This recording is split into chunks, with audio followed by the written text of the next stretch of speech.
Hello, Horace is here. In today's video, I'm gonna show you how to fix some issues with the Slack app on the iOS. So first you want to check is for the SAM update. You always check an update on the here search bar, Slack,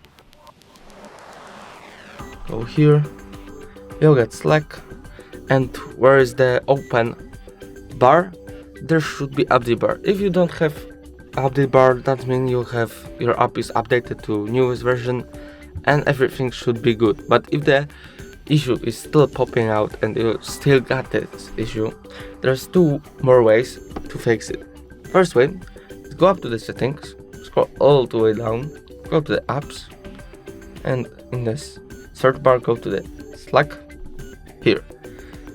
And here, maybe you got background refresh on turn off, maybe you got language set on something else, maybe that's the issue you got. But if you have everything like me and that should be good,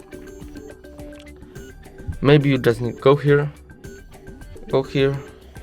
remove the app like this, go to the App Store again and reinstall the app. That should fix your all issues with the app.